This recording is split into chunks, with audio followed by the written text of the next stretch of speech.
Hello and welcome to Sounds Heal Podcast.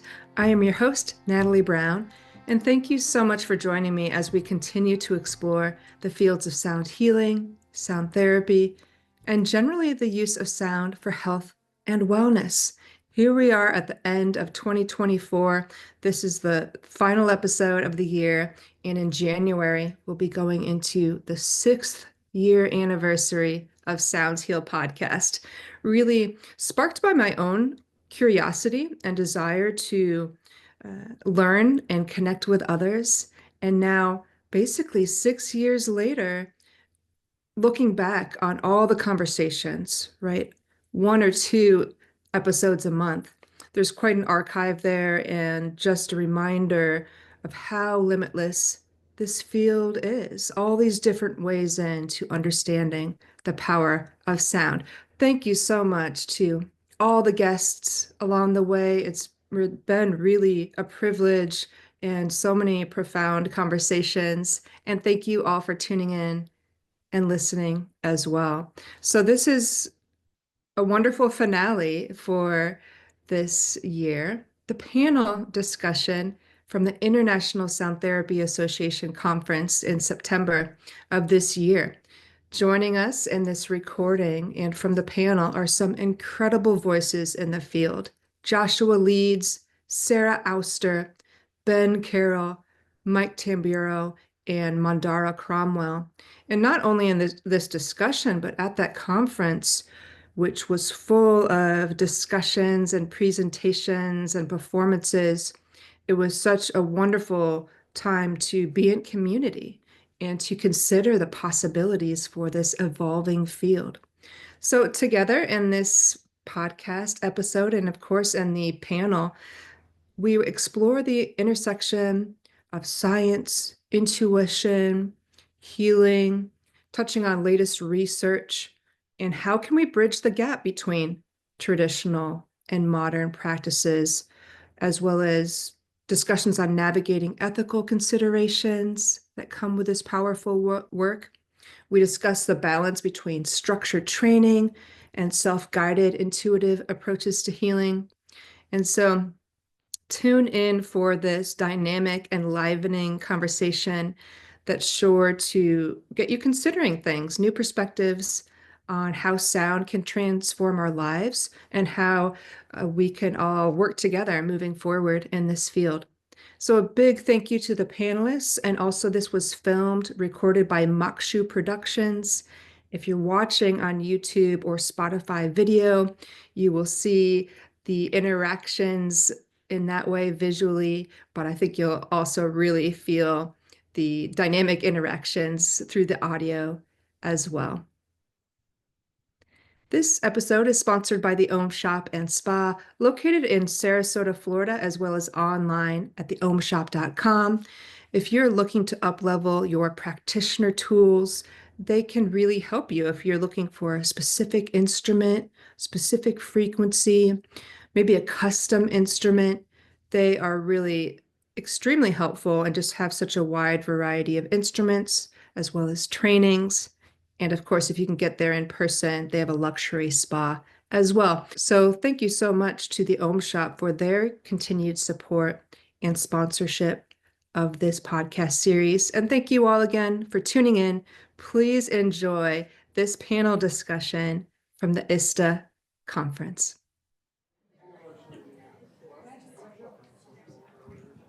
Oh, wow. I didn't even notice. Hello, everyone. The 10 years I lived in Maine. Welcome to our panel on the evolving landscape of our field of sound healing, vibrational medicine, the use of sound for health and wellness. My name is Natalie Brown. I'm the host of Sounds Heal Podcast. And how lucky are we to have these panelists from just a range of experiences and vast perspectives. This is going to be interesting. This is going to be really interesting, and I've been able to interview each of them individually for the podcast, but now here we are for a dynamic, collaborative conversation. Thank you each for being here. I went ahead and did just a pared down bio for each of them. So I'm going to introduce each of them, as not all of them have presented yet. So just how you get a little bit of a feel for who we have here. First, Joshua Leeds is a music producer, a sound researcher, educator, and sonic activist. Yeah, he specializes in psychoacoustics and bioacoustics. His books include The Power of Sound, Through a Dog's Ear, and Sonic Alchemy. And his latest book, Sound Work on a Hot Rock, will be published in 2025. Yeah?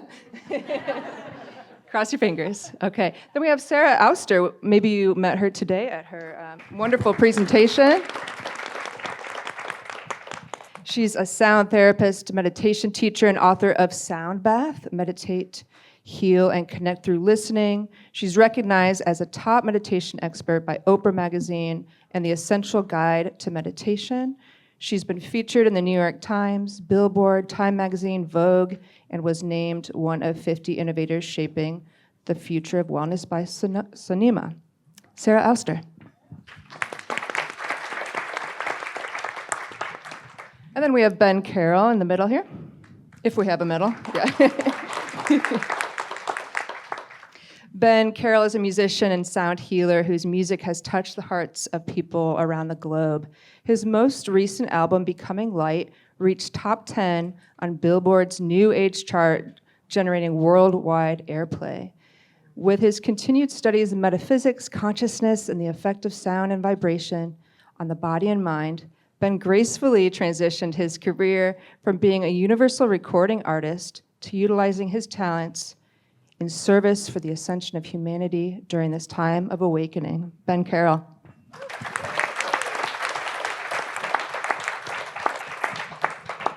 Then we have Mike Tamburo. Mike is a musician, sound artist, composer, instrument maker, writer, meditation teacher, and educator, and other things, I'm sure. He is known and loved for transformational live concerts performed on his personally curated set of gongs, bells, and other metal instruments. You'll see that array tomorrow evening. A lifelong multi-instrumentalist, Tamburo has focused his talents on metal percussion instruments and string instruments as well as electronic. Since '94, Tamburo has shared more than 2,000 concerts. You're probably getting closer to 2,500 by now, this year. Yeah, 3,000. And he's recorded over 70 albums. Mike Tamburo.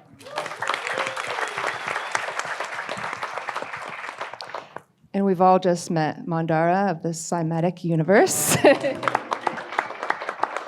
Mandara Cromwell is an entrepreneur and inventor, and of course the president of Cyma Technologies, and really a cymotherapy based on the work of Peter Guy Manners, and the founder of ISTA, the International Sound Therapy Association, back in 2006. So we are here because of Mandara and everyone that supported her along the way. Mandara. So here we are, this amazing panel, and we'll see what happens. We have a collection of kind of topics of discussion and some questions, and we're just going to see where it goes. First, we're going to start with the current state of the field. Here we are right now at this amazing conference, but we have years of experience that have probably seen a lot happen in this field. So my first question, and maybe I'll start with you, Joshua, here you are, is how would you describe the current state of the field, and what trends or developments have you observed in recent years? Oh, you asked such wonderful questions. Great questions. Hi, everybody. Hi, I'm so glad to see you all. You know, I started in this field in 1985. And I have never witnessed such a positive, open time for the field of sound work in not only our culture, but in just about every culture around the planet. And there are a number of reasons why that's taking place. planet is all messed up. And they need what it is that people of heart bring. Mandara's presentation, wonderful presentation just before this, featured a copy of the book that must have helped these people sell a gazillion copies of this book because it's my favorite book now. It's called Your Brain on Art. And it was written by a neuroscientist, Susan Mag-Salmon, and an artist, Ivy Ross, who also happens to be the head of design at Google. No small endeavor that. And what they basically brought forward, and this is what your question is about, was basically that in the same way that all of the neuroscience, $40 million from the NIH and the NEA into the study of the effect of music in neuroscience, music and the brain, they have also found that the brain is wired for all art. And so this book is about the materials that people can use when they're approaching a hospital administrator or a school administrator, and it mentions the studies, and it just, I've highlighted this book so many times that it looks like a coloring book. But that's okay, I mean, because I refer to it quite often. There are a few people from my classes that I teach online here, and they've heard me talk about this over and over and over again. I think it's so substantial in terms of where we are, what it is that I've just mentioned. $40 million from the United States government has gone into the study of music and the brain since 2017, and there's a lot more coming in that direction. And this book that talks about the collaborative impact of art, all kinds of art, whether or not that's movement, or whether or not that's storytelling, or mask making, or fill in the blanks, the combining of all different kinds of art, as well as the combining of art with sound. And so I think that those are the two major things that I would like to mention at this point. Thank you. Thank you, Joshua. Absolutely. It's amazing the research that's happening right now and the funding to back it as well. It's really phenomenal. And that book, I remember you mentioning Music in Mind, the Renee Fleming book, is also yes. a great If you would addition. if you would like a book, these are my two favorite picks.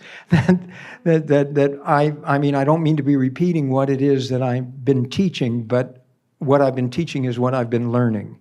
And there's another book that just came out a few months ago called Music in Mind.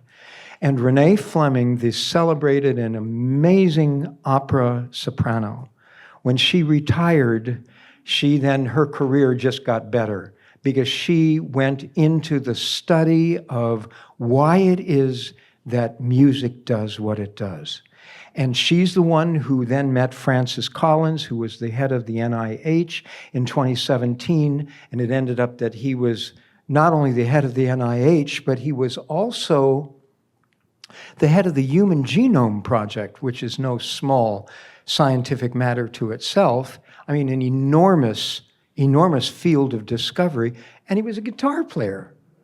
And he loves to play guitar and to sing. And they got to talking, and out of that has come all of this money that has been allotted to the study of music and the brain. And her book, Music and Medicine, Music and the Mind, Music and Mind, there we go, Music and Mind, picks out about 15 of her favorite studies and writes about them.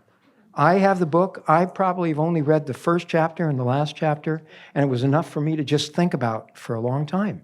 And I have it on my shelves, and I'm glad to know that it's there. And I highly recommend these two books for anybody working in music and sound. Anybody else want to contribute some thoughts on the state of the field right now or developments recently? Yeah, I just have to say, I haven't been doing this nearly as long as Joshua, but in the past 10 or 12 years, I have seen such a massive shift in how many people are becoming aware of this and becoming intrigued by it and are starting to explore it. And I think that we're just on the cusp of having a massive acceptance of this. It seems like a beautiful time to be in this. And it's so wonderful to see all you people here today. And how many of you are sound practitioners? Yeah, beautiful. And everyone else. It's sound curious, as Natalie says it. Yeah. I started out as sound curious and never intended to do this for a living, but the universe had other plans. And yeah, it's such an amazing community here, such a powerful time to be involved in this. So I think wonderful things are coming. And Mandara's talk was just phenomenal. The work that you're doing is so inspiring, and I want to know more about that. So thank you for that, and thank you. Thanks, Ben. You're right. Yeah, often I say this is not a trend. It's a need.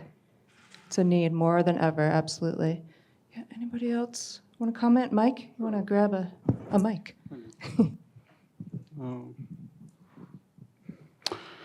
Hello.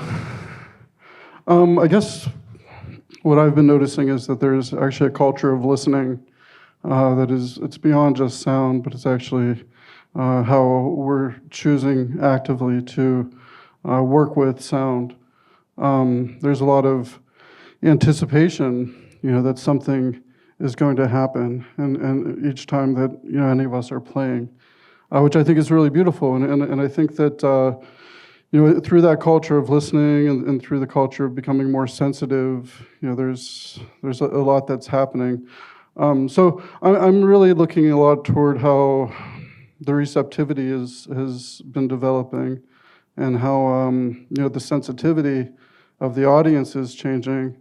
And for myself, the sounds are great, and I do my best to play well, but it's really the listener's experience of consciously choosing to interact with the music in some way, be it for relaxation or be it for imagination or activation, but this understanding or hope or whatever it is that something powerful is going to happen.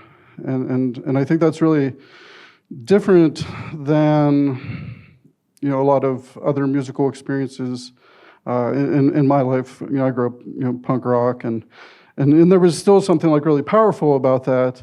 There was an anticipation for the music and the energy and such, and I was actually even just reading something about how Louie changed the world back in the day, and so there are always these different ways that people are interacting with music. And so when Louie came out, all of a sudden people are dancing and music is simple and anyone can do it. And now we're in this place where, the listening becomes profound, and, quite often it's like somebody wasn't a musician, they were sound curious. And then suddenly by the end of somebody's session, they heard something, that was profound for them and profound enough for them to change their life path in a certain way, to become a musician or to start researching or, any experience. So, I think that guiding people towards different types of listening is an important part of what we're doing. But it's not just the sound, but the audience is so important, and then the interaction with the music. I've really been seeing change where. When I first started playing for people, I think that perhaps gongs, people weren't able to pick out different overtone patterns or anything like that. It was just and I know for myself over the years, my listening has changed, and then I'm able to have really intelligent conversations about people where something is happening in certain octaves of overtones, and they're able to now pick this out, and it just comes through repeated listening and getting deeper into the process and deeper into just the experience. So that to me was really interesting. And then Also, if I can continue just for a moment, the amount of new musicians that are popping up is incredible. And a lot of people come up to me and they're like, oh, I don't consider myself a musician or whatnot, but you're just beginning and you just have your experiences now.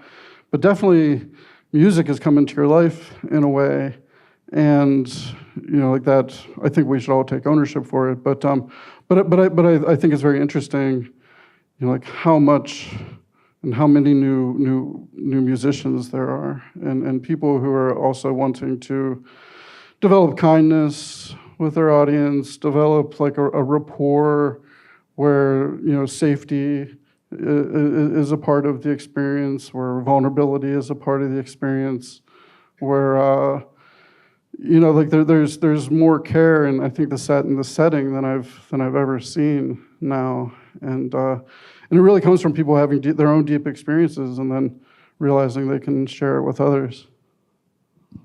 Yeah, thanks, Mike. A more intentional approach to music and sound. Yes, Sarah, please. No, I just wanted to add to what you guys were talking about, which is, and Mike, the listening piece, and Joshua, the need piece, and the how you listen is really how you live. And I think about that when I'm facilitating that, the experience if you're a facilitator, you're guiding people to their listening, it then just becomes a metaphor for how you're moving in the world and all of your interactions. And I think now, at this time, when the US Surgeon General has repeatedly announced a loneliness epidemic, and we're even more disconnected because of technology and social media and all these different things that are drawing our attention, it's even much more needed to create these safe spaces where people feel like they can get really quiet, that we can just get quiet and just be together and practice this way of being soft with ourselves and with each other. So I'd like to just insert off of what it is that Sarah is just speaking about and piggyback off of what it is that Mike has just brought up about the necessity for safety. There's something called the polyvagal theory. I don't know very much about it. I brought a couple of books to read on the airplane and to read in my hotel room, and I know I have to snap to it because next Wednesday at 1 o'clock I have to be back on the air teaching about the polyvagal theory. But the thing that has caught my attention about polyvagal is it's all about this, not all about, but a great deal of it is about the sense of safety and the necessity of bringing a sense of safety in relationship to balance between the parasympathetic, sympathetic nervous system. But the thing to me that is most interesting about the polyvagal theory is that I'm finding out that this is also being intermixed in with the Tomatis method. Now, how many people in this room know about Alfred Tomatis? I want to see everybody raise your hand, even if you're lying. Raise your hand. Everybody raise your hand. By the time that I'm done on Sunday, you're going to be able to own that hand raising. Because Alfred Tomatis is the guy who laid down the theoretical groundwork for the field that every single one of you who are sitting in this variously hot and cold room are going to basically want to understand these core principles of Alfred Tomatis. The fact that polyvagal is intermixing in with Tomatis work is because the sophistication of the collaboration with people who are also highly trained in what they do, but may not do what you do, and you don't do what they do, but together. Like, I can hardly wait to work with Mandara. Mandara's skill set is very different than mine. I could say that about every person on this stage. We all have got our areas of concentration. And because of the need that is taking place, as Sarah was just talking about, because of that need, we need to be really good at what we do and effective and ethical and on top of it. And so that's my 2 cents. Thanks. I like where this is going. Thank you. Yeah. Mandara, I think I'll turn to you next. Let's just go into a little bit about maybe advancements, some discoveries going on in research, something that's captured your attention maybe, that's illuminating maybe things that we all understand. But is there anything that's fascinating you right now when it comes to research? Are you sure you want to hear from me again? I just... Yes, yeah. There's research all over the place if you look for it. And now we have this amazing thing called AI or GPT, chat GPT, whatever it is. I always have to search it, how to search. But culling the information from the amazing internet, and not that you should believe everything you see online, but there is a lot of information of researchers that are bringing pertinent research to our field to the forefront. And never before did we have medical doctors looking at vibrations of the organ systems. And we can thank the people who are Oriental doctors who are crossing over into research facilities and developing instrumentation. So there's actually this big surge of development of instrumentation of how to see vibration and what's happening in the organs or even just in the field. So I think it's a really exciting time to pay attention to that particular segment of the population. A lot of these are not ready to be released to the public. Otherwise, I would be using those research tools.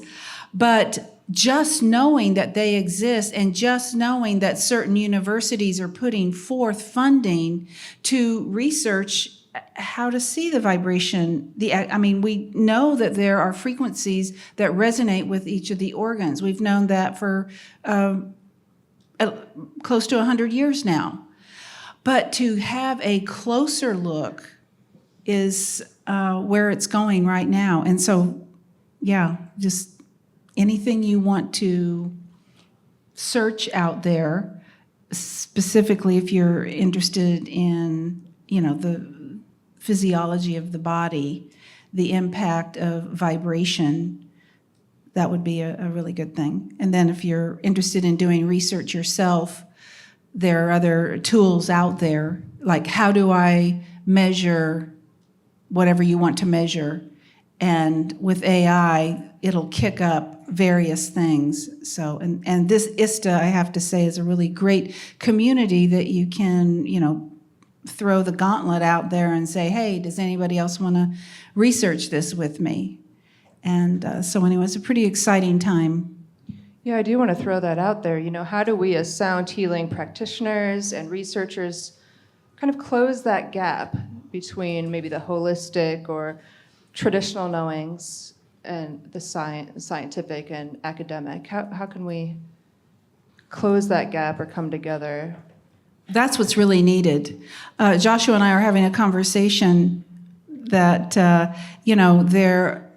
there's the field of people who are written about in Renee Fleming's book of music and medicine, and also in Your Brain on Art. Anyway, there are these PhDs and these very learned scholars who have gone that route with their learning trajectory. And then there are those of us who, we're like the cowgirls and the cowboys. We're out in the Wild West because we want to feel the grit, right?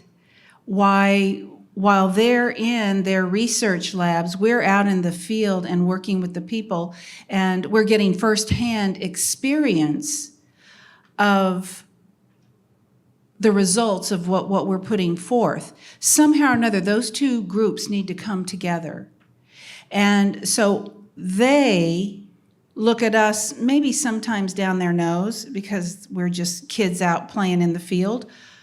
And some of them really are interested in what we're doing. And that's why I hope that this conference will inspire you to keep journals of every person that you work with or every sound group that you work with. Journal your findings, because this is what, for hundreds of years, that we've collected on every subject.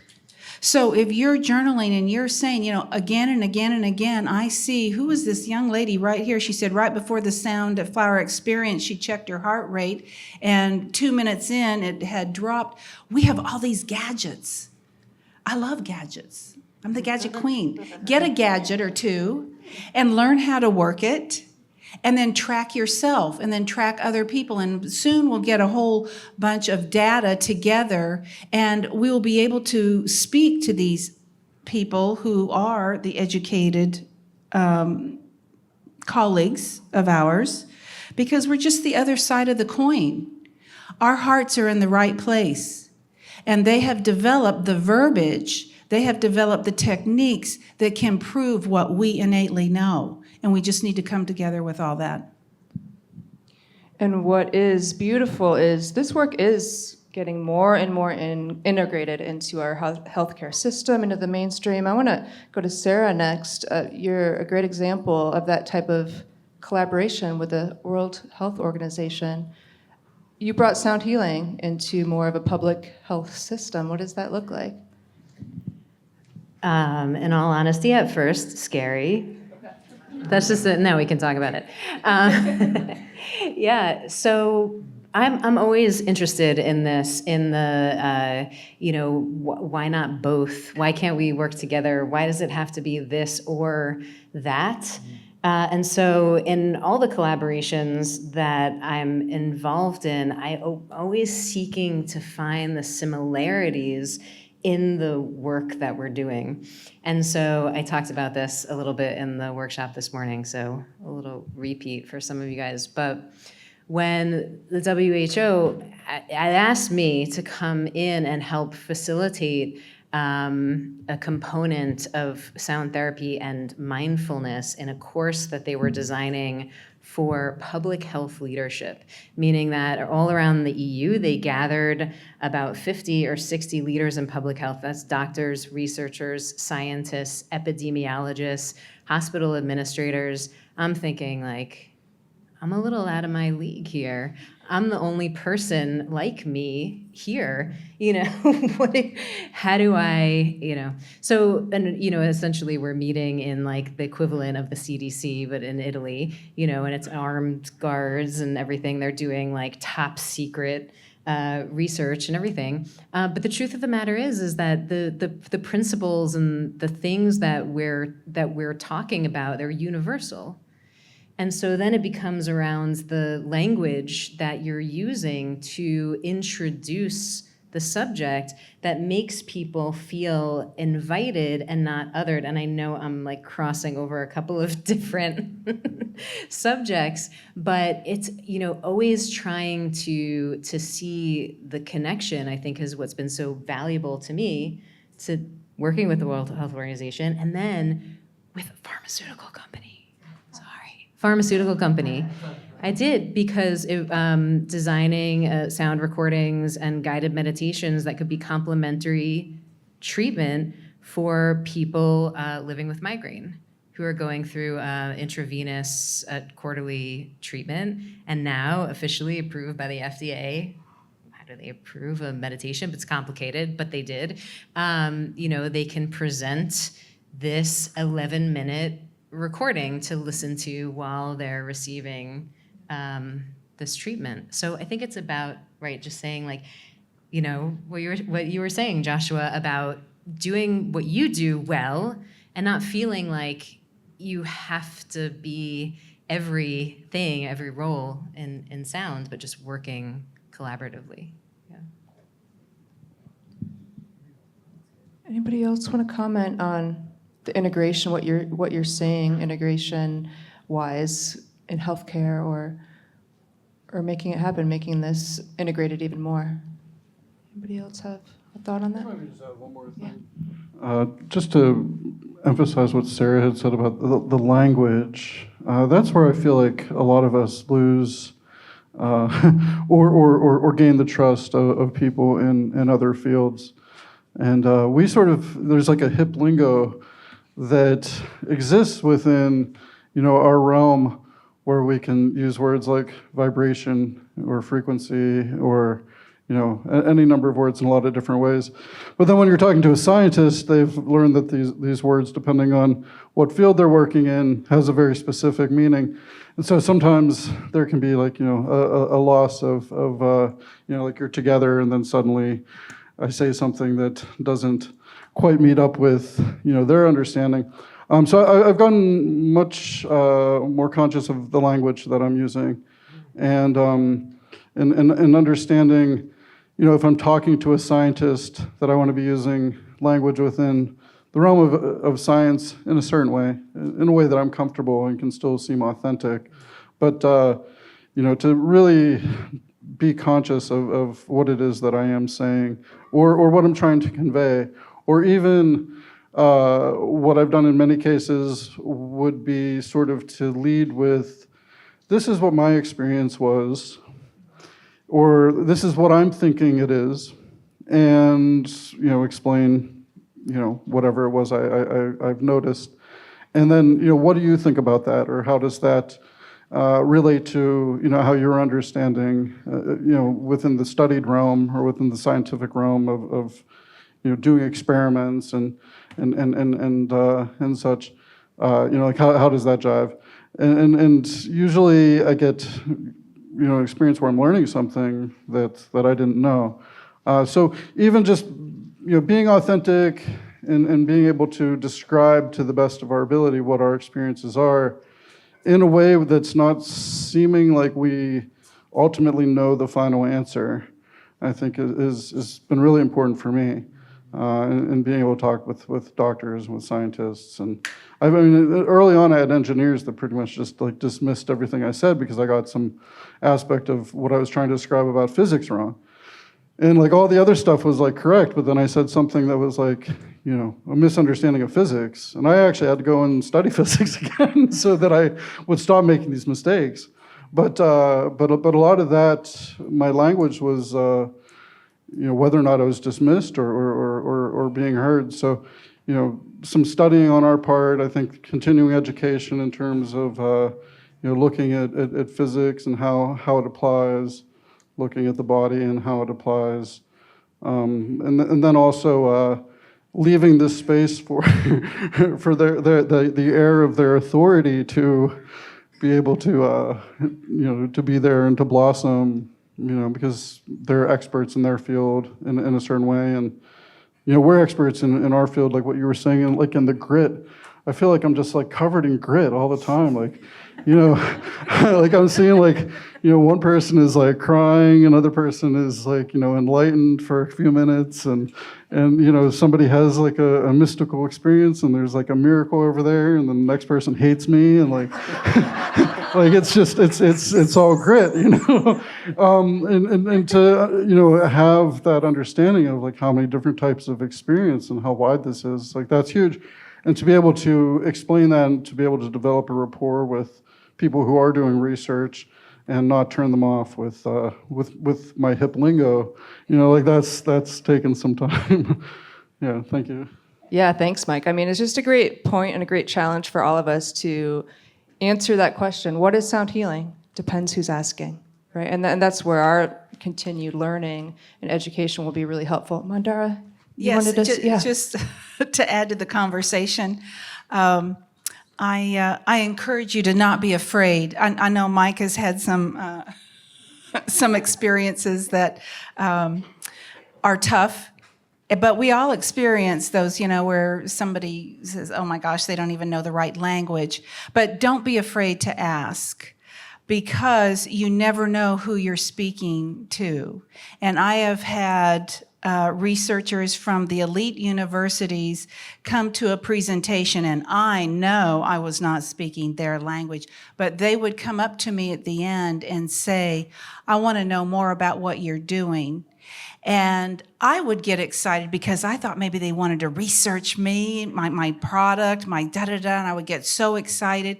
To come to the end of the whole experience was, it was either they or someone they loved has been thrown on the medical trash heap and needed help. So you never know who you're talking to. They are interested in knowing what, and if they're not interested in knowing what you're doing, that's fine. It's just next. There are so many people in the world that need to be helped. And Mike, thank you for helping all those people, whether they're crying or laughing or elated or whatever, because they're in the cymatic process, right? I gave a presentation once to the VA hospital in Atlanta. And at the end of the presentation, one of the doctors stood up and he goes, "Why aren't we using this here?" A legitimate question of someone who wanted to solve problems. You go, "Oh my gosh, this could help so many people. Why aren't we using it here?" But, there's bureaucracy, and you touched on the pharmaceutical companies. There are some people who are involved in different cymatic universes that aren't as friendly to us. But that's okay. We just go on and talk to the next person. Never feel bad about asking a silly question, because you know what? There are no silly questions. We're all learning together. And this, even though it's an ancient field, this sound and vibration stuff, we are learning today how to speak about it. We are creating a new vocabulary, just as like we're creating new technology. So we are part of this, and you stand up in your glory and ask the question. And if they look at you and roll their eyes, then ask them, is there a better way I could ask? Would you recommend a book? Would you recommend some place where I could research this more? You become the investigator because you want to make that bridge. They may not know that they need us, but they do. They need our heart. Thanks. Thank you. Yeah, of course. Mandara, you're wonderful. You're just, she's got it screwed on straight. She's really got this going on. I just want to bring, if I can, if Natalie doesn't mind, I just want to bring a related question. How many people in this room, since we're doing the how many peoples in this room routine, see themselves as renegades and mavericks?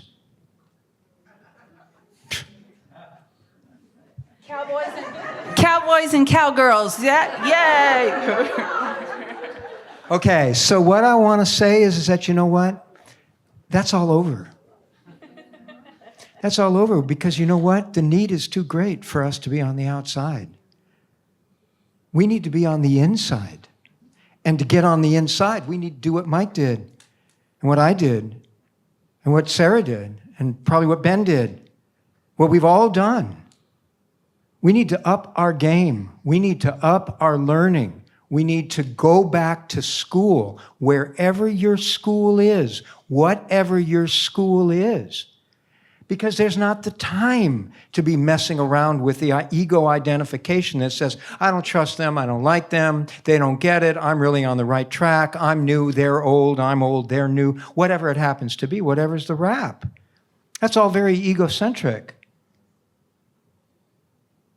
Ooh, listen to how quiet it is in there. Wow. Let's get into it. Let's get into this education piece and learning okay, piece. So here's the education piece on this. There's nowhere to go study this. Right or wrong? Wrong. There are plenty of places to go and study this. And you know what? We've got AI now. And when Mandara is talking about Chat GPT, I talk about Claude, and everybody's probably getting their favorite AI digital assistant going on. We're getting these neural networks that are feeding our neural networks with the information that we have fed them. It's all a big circle. And there is everything that you want to know right there And so there's no reason for us to say, I'm in the grit, I don't know anymore. They're like that answer doesn't apply. Another hurricane comes washing up through here, and are we going to go, I don't know? Or are we going to go, you know what, it's time to get out there? Sonic activist, little plug for sonic activism, little plug for being involved in the community, for taking your work. Are you healers? Are you involved in the world of health? That big old world out there is really, really sick. And so this concept of saying, well, I'm ego-identified with being the underdog and they know and I don't. One of the reasons why I like hanging out with my new friend Mandara, I just moved to the South from the West Coast, and I just went, where is there somebody here in my field? And I just went, Mandara Cromwell is here in the South. And I called her up. And so we are good professional buddies. And she's a lot more gentle than I am. And she but she's got that groundedness coming from having put a device through the FDA and having come from studying in India and a lifetime of other things. And then I just come raw enthusiasm saying, hey, you know what? It's time to get out there and to take our sound work and our music work and to cut this shit out about not being the ones who know and handing over the power to other people. Like, we don't need to do that anymore. Look at where we are. We're 2024. We're not in 1975. We're not in 1995. Look at where we are. We've got all of this information available to us, and there are places to go and study, just like going and studying right here at ISTA. But this is only one step along the way and a beginning step. So, let's get it. Let's get it. So how do we perceive the balance between, when it comes to education and standards, between maybe a self-guided, intuitive approach and a more structured education? This comes kind of back to the state of the field as well. Like, there's so many people coming into this work. How do you feel about somebody just diving in and learning their own way, or a more structured approach? What are you seeing? And exactly, balance. Yeah. Any thoughts on that you want to share? Okay, I'll speak. Just because my formal or informal training comes from many different lineage, I've studied with many different teachers. I've studied many different types of sound therapy, and I was sharing this earlier. No one taught me how to do what I do, but we're all a blend of all of our teachers and all who came before us. And I felt that there was a need. People were asking me to do a training, and I felt, well, you should go study with my teacher, and you should go study with John Bellew, and you should go study with Sylvia Nakash, you should go study with Joshua, you should, go study with the people that I've learned from. And then I realized, out of this necessity, that, it was time for me to step up and design a curriculum and a course that I felt was in integrity with the work that I was doing. But now to be able to have ISTA and to be able to be, part of a larger organization that can recognize different kinds of trainings, because, people pop up. We were talking about that earlier. People are popping up all the time. Like, oh, now I do a training. Like, oh, wow, where'd you come from? But it's definitely needed. And, to just be able to do the research and the teacher that you're learning from and know where they learned from. And, I think that there's a blend between self-guided and then structured, and I'm always learning. I have more book recommendations. Have you read Anchored, Deb Dana? Another polyvagal book. She works with Stephen Porges. But anyway, it's like I'm still learning. I'm still curious and just trying to build to my own practice. I think that's necessary. Right, yeah. Ben, would you want to talk a bit about an intuitive approach, your own approach to these practices? Yeah, absolutely. So I am probably the least scientific person sitting up here. And my approach to sound originally as a teenager was just working with sound and traveling on it, and using sound as a means to attain altered states of consciousness, or attain some kind of expanded state. And that, to me, like from the time I was a little kid, was all I ever wanted to do. And then the world told me, if you want to be a successful musician, you have to start a band, get a record deal, get songs on the radio, and that was the only path that was presented to me. And I did that. I was very fortunate. I signed Universal Records when I was in my early 20s, and I lived that whole life. And it was amazing for a period of time, but it wasn't what, that wasn't what activated me about music. It got to be something that was, it didn't resonate. So, after a good decade, I kind of walked away from that, and I had no plans of, I didn't know what I was going to do, basically. And I started exploring sound again in the way that I had when I was a teenager. I started, playing with synths and binaural beats, and found my way to a sound journey, experienced singing bowls for the first time, and it's the first time I heard singing bowls. The first time I heard them, I was in a room like this. Everybody was filing in for an event where there was a speaker, and someone was playing singing bowls in the back corner, and I heard that, and like something in my mind like gravitated to that. Like I went over, and I was like gawking. And that was like so magical, and it was such a simple instrument. I went to Berklee College of Music, and I was a professional musician for many years. And one of the beautiful things about sound healing, I didn't even call so I've been doing sound work for, 12 years or so now. And I would not even call myself a sound healer for the first, 8 years. I just considered what I did to be journey work, because I was inviting people to come together, hold intention together, be in circle together, and raise our vibration together to work on amplifying that intention. And that is how I was trained to work with sound, and how I work with sound these days, utilizing the power of sound to tap into altered states, to tap into higher consciousness, and to do it with groups. I pretty much exclusively work with groups. I don't consider myself a therapist at all.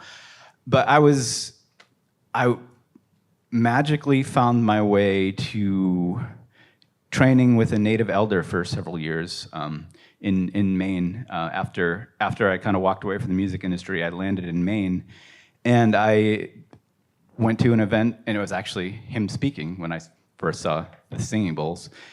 And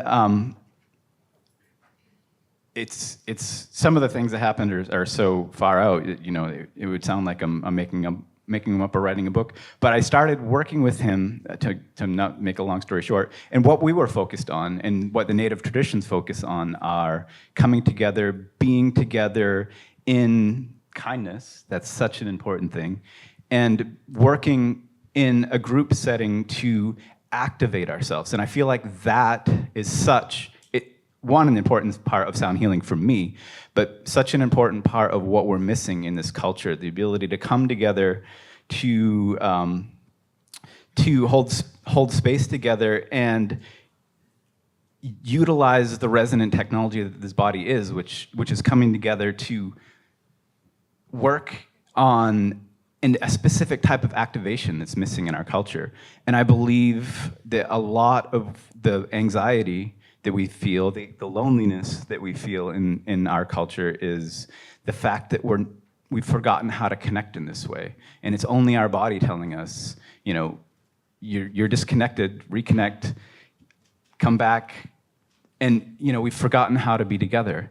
And sound amplifies that. And that is what I do. The scientific portion is, of course, extremely important because our culture only recognizes, a lot of our culture that's outside of this room only recognizes that, so it's extremely important. But I don't think, as a practitioner, that it necessarily needs to be something that has to be your exact forte. I mean, I read a lot of sound healing books 12 plus years ago and went down those paths, but to be honest, I've probably forgotten significantly more than I learned. And to me, it's about bringing people together, and that's the most important part. And I feel like such the thing that we need, from my perspective, and what I'm doing most in this culture. So, thank you. Yeah, thanks, Ben. Thanks for your perspective. Anybody else on the education piece, the balance? Yeah, Mike, I thought you might want, yeah. Well, I think everybody learns differently. First of all, and so we really need to kind of honor how it is that we personally take in information and how we learn. A lot of what I do is very much experience-based, and then I think early on there was a lot of questions as to qualify those experiences for people, and I think that's where a lot of my studying actually had to take place, because I didn't know how to qualify what was necessarily happening. But yeah, I think that learn what you're passionate about first, and there's a lot of I think self-work that goes on in this, and a lot of it returns to listening. Like, for instance, I really, if you know me, I'm constantly playing. I'm constantly trying to be the best musician I can be.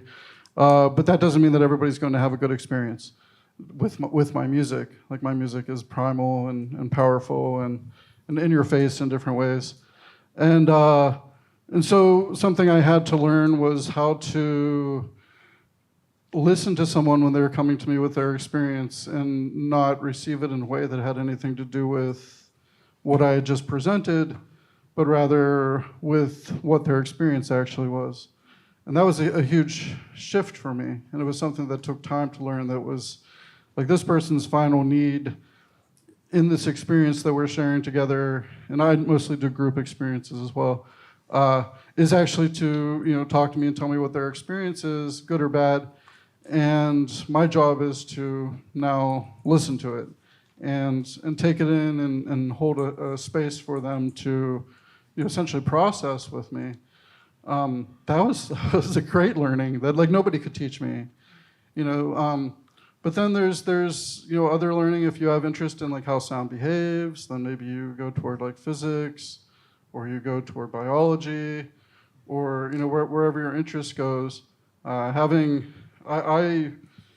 am mostly self-taught, but I spend a lot of time with teachers who are also maybe self-taught or have a few teachers, and I like that blend, where there's this personal discovery that has taken place, and there's this something that is built up, its presence, that I think starts to build up with all these experiences.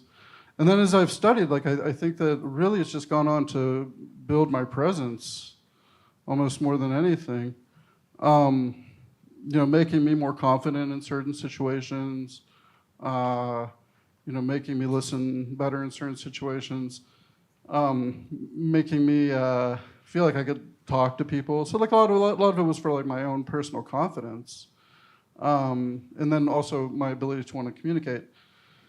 And then I started to realize where I was confusing and blending certain fields together, especially with physics, because I've always loved physics, and so I decided that's something that I wanted to study. Like I wanted to like continue to understand like how acoustics worked. But it doesn't actually make me necessarily a better musician, because like I walk into a room and I'm like, okay, this room has carpet and it has, you know, like some material on the ceiling and it's gonna sound like this.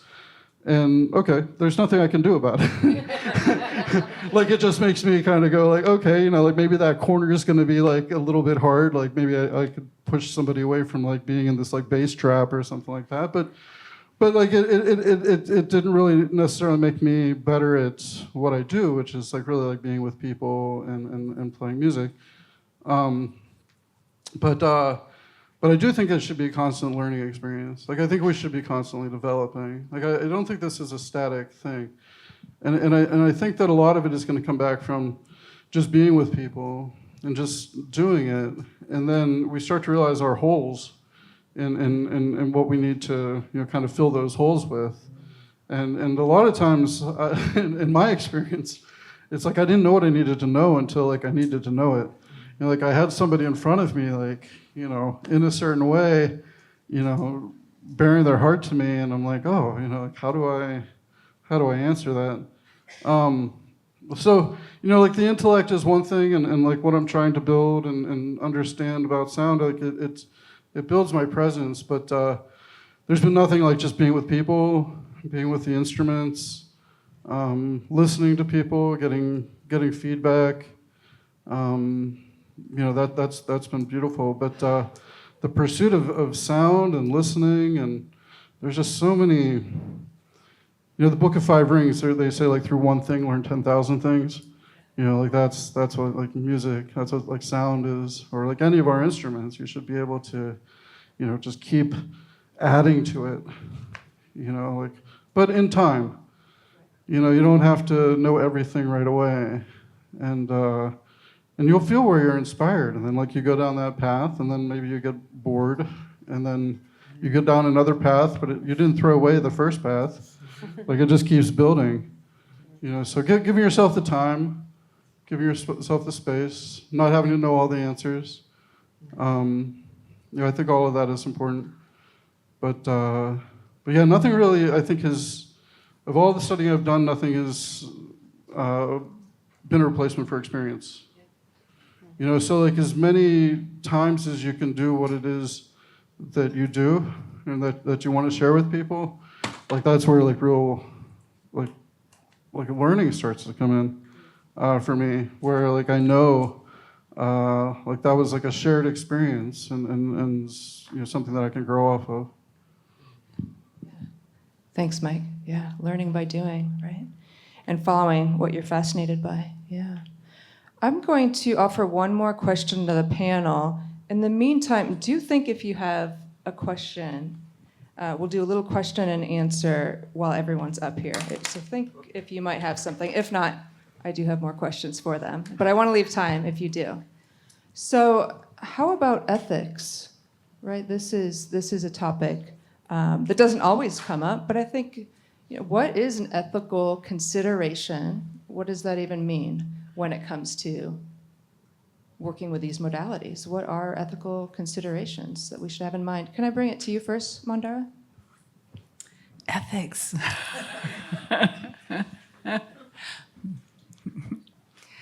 I think it's related. If I could, I'm going to do a springboard, a few flips and before I enter the water here, because based on the first topic of education, from education there is ethics, and I want to say that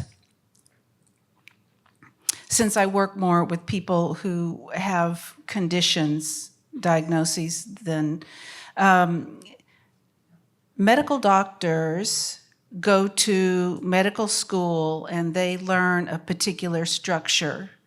They learn things a certain way. And then when they graduate and do all the other things they have to do before they get out into practice, there comes that time when they tune in to the intuitive. They have the foundation of what they learned, And then they start moving into the intuitive, and that's where you find those doctors that immediately go to what's really going on with you, and they don't misdiagnose. They've sharpened that intuitive side. And so then that's the ethics that comes up. And so then we have people who come and say, well, I went to this sound person and they said this and they could help me with this and they actually gave me an earache or, something like that. So I think that's where ethics comes in. And I think related to all of this is the money part. And the money part is, how do you make a living? If you need to be educated, if you need to go to sonic medical school and learn acoustics, learn physics, you're a natural born Ben, so we're going to exclude you from the but for those of us who need to learn.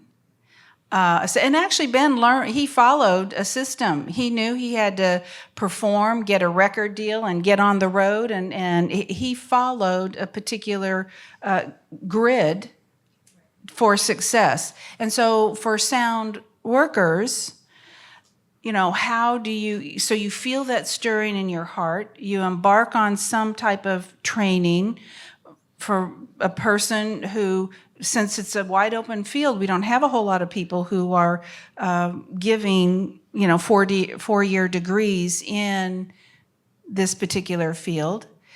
And so first of all, it's a decision. Do we even want that? I think we do, because that's how we marry or we create the bridge with our brothers and sisters who are degreed and who are getting funding and who are making a living. Because if you've ever done what you really love to do and not making any money at it, you can't pay the rent or the mortgage with that. And you can't, put food in your refrigerator. So there's that ethical part as well. So ethics is a big thing in how you juggle all of this. And for that reason, I think a basic education, I think we're moving towards like what music therapists do. People who are naturally have that musical inclination, they already, can get into that type of trajectory. But for the most part, people who just have the stirring in their heart and they go, you know what, I really want to help. You're so pure. I love that.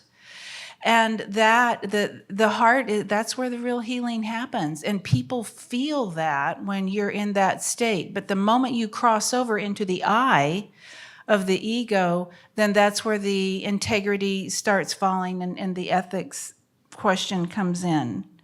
So I'm just posing the question, how am I going to make money? I feel called to do this. What should I study? How should I study? What should I read? And how should I start? Does anybody have those questions? I'm the only one. So I hand it back to you. We have to find our way, right? Yeah, right. But usually, if you follow a particular system, like going to medical school, you graduate and then you get money, right? If you're a music therapist, you graduate and then you get money because you've got that certification and whatever the avenues do there, And so, Mike, you're really creative. You've figured out how to support yourself in this, and so there are people who drive. Sarah. I've said enough. No, that's right. Yeah. Which direction are we going to take it when it comes to ethics and standards and, how it's all set up? Is there a clear path? We all have our own path either way. But yeah, what do you think on those points? Yes, I had like 4 different things. And I was like, oh, Mandara, yeah. But then I'm gonna take it back, a few backflips, back to what Mike was saying, about just being with a group and authenticity and doing what you do. It's like a practice makes practitioner. And so there's this kind of misconception right now that having a few bowls and some gongs, it makes you qualified to hold this space, like it's this visual thing. So if you have this setup, then, I go to you and you're a healer, or whatever, you're doing. And I would just say that the thing, the really important thing that makes a powerful or beneficial or effective experience for people is the work that the person has done on themselves that is holding the space for the other people.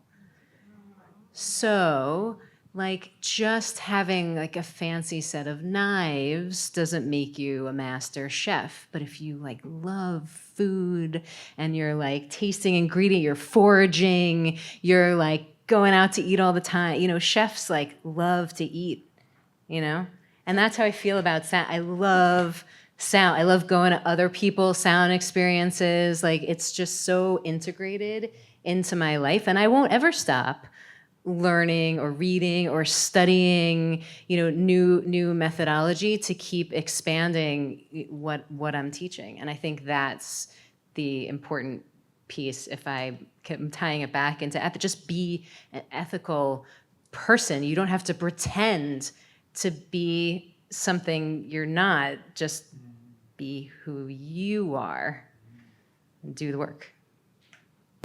Yes. Yes, thank you, Sarah. We have about 10 minutes, so let's go to a couple questions. I see Doreen here. Let's use, how about your microphone, Joshua? Microphone 1. We'll head out to the audience. You're right there, so great. Go ahead, Doreen. So I belong to a Facebook group called Sonic Fiction that I know Natalie's on that group. I've seen Mike comment, and some others might be on there as well. And their big purpose is to really negate a lot of the misinformation that's out there. Either it's out there because they don't know any better, or they really do and they don't care because, ethically speaking, they're just trying to make a buck. So one of the big topics that comes forward a lot is what they've termed frequencyism, where I've heard you say that the body has, Mandara, I'm looking at you, that certain organs have certain frequencies. And so what I've learned, and even though I've played music my whole life, I've only been in the sound healing field for probably 6 years. So I'm very much a newbie compared to probably all of you and a lot of people in this room. And so that's my question is, are there, because you've done a lot of research on there, the most I could gather from the feedback I've read is that there are maybe ranges of frequencies, but to say that, say, the heart has a specific frequency of X is not true. So I'd like you to address that, please. Yes, actually, first of all of us are fairly similar. So if it works for me, in frequency logarithms, is probably going to work for the next person. But there are at least 5 frequencies per organ. And if you think about your lungs, and so we've got in Ayurveda and yoga, we talk about the 3 sections of the lungs and filling the air, and all of those sections and the lobes have different frequencies. So, and you can find these on the internet, where someone, I think about 100 years ago, categorized the different frequencies of each little part of the lungs. So that's not news. And so, did I miss a question? What am I not answering? Mandara. Yes? I respect you so much, and I really disagree with you. Oh, okay. This is so great. So in the realm of just different opinions and us being in a both-and world and not an either-or world, the piece that I seem to find around all of this, and people who've been in this field of sound work for a long time know that frequencies are the holy grail. It's like this is Indiana Jones world here that we're going into. I mean, the people that can figure out really what the deal is with the frequencies, we know this is frequency medicine of the future, and maybe that is now. But the consideration really comes down to, if you have the right frequency, and let's say that you decide to get a frequency generator, or you have your favorite bowl and you like what it is to a certain part of somebody else's body, does it last for a minute? Does it last for 5 minutes? Does it last for 5 years? Are you healing? Are you calming a little bit? Are you calming a lot? And so I've been having conversations with Mandara for a long time, for decades around this, because I want to learn from her, and because this is an area that she knows more than I do. But in the world of science, and folks, I am not a scientist, and it is not my easy go. And I flunked out or avoided every science or biology class wherever it was offered to me in whichever school. And so I have really pushed myself into trying to expand my knowledge base around this, because I really get that we're living in the century of neuroscience, and I don't want to be left behind. And I love this field of sound and sound work and vibroacoustics and music therapy and all of it, the whole arc of it. And so when I turn to Mandara, whose machine I have used after serious surgery, and believe that it has had some kind of a very positive impact on me, one has to be willing to say those 3 magic words, I don't know.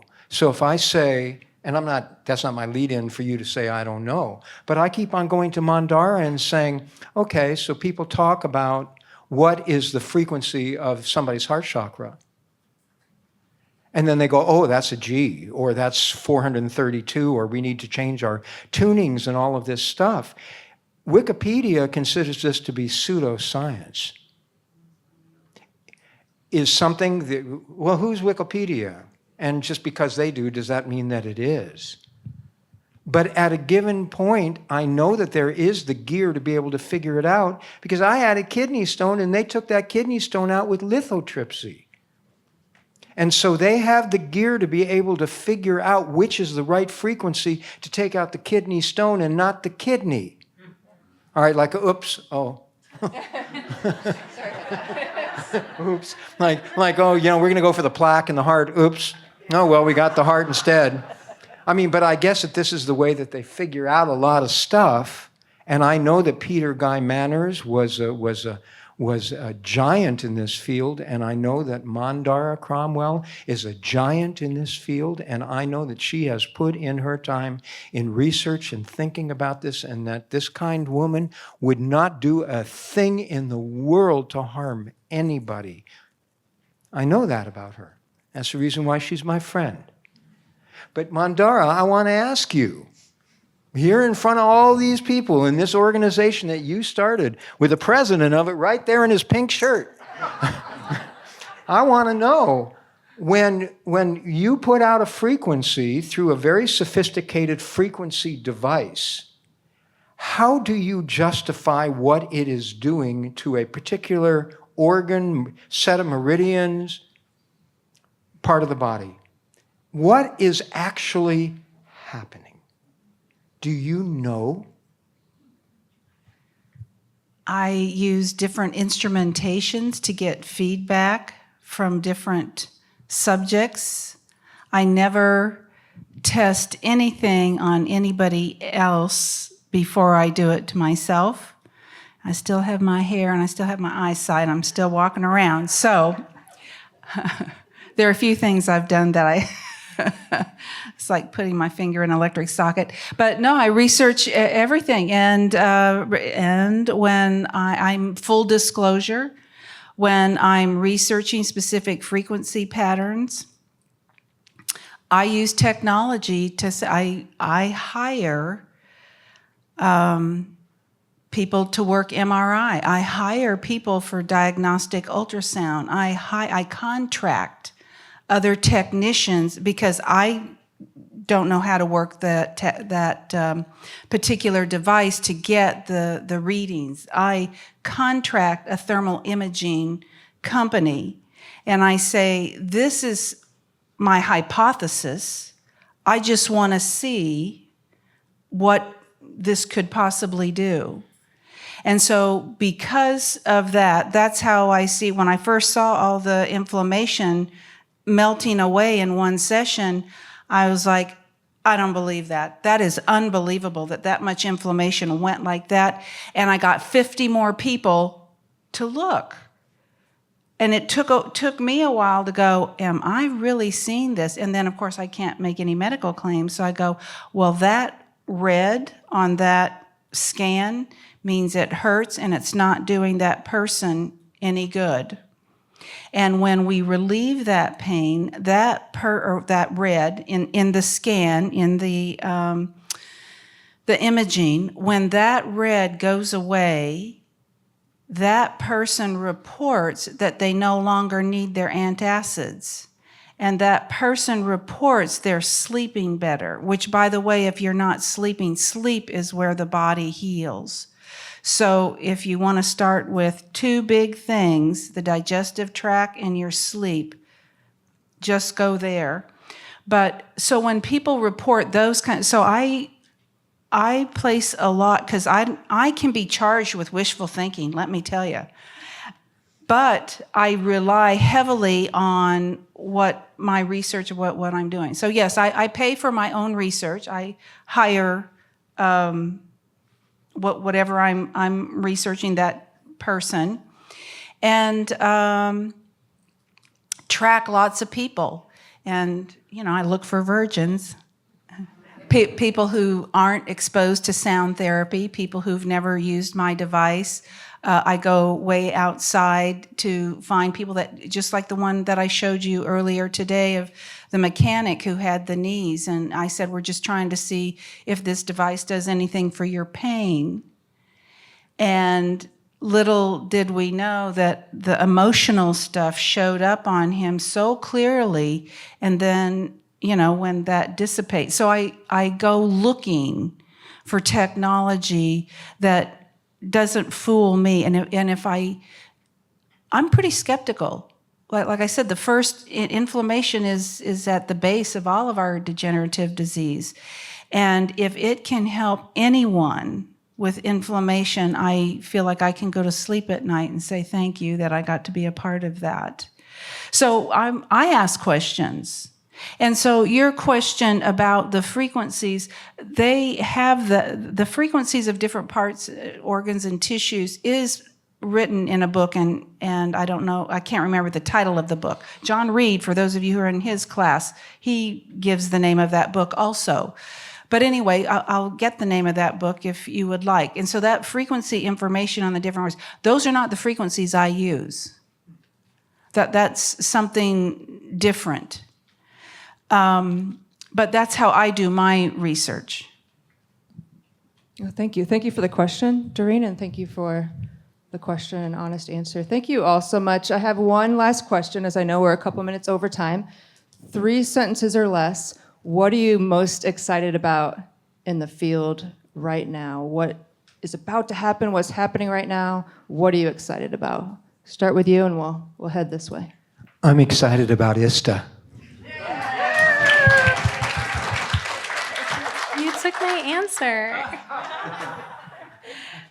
I know. Yeah, I'm excited about this and being in community. I'm super charged up for new collaborations and working together and continuing to grow together. Yeah, beautiful.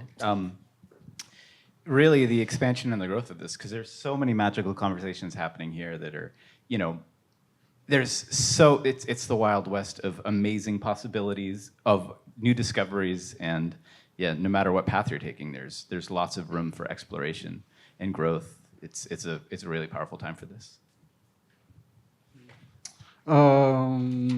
Lives changing, imaginations being touched, and imagination becoming action? Awareness. People are becoming aware all over the world. Maybe they've heard of it, and they're for the first time saying, maybe I should give that a try. But just the awareness that people are doing something with sound and music to relieve stress. Yeah, I should try that. That's what they're saying. Awareness. Thank you. Thank you all for saying yes to the panel. Thanks for bringing your light. Let's give it a hand.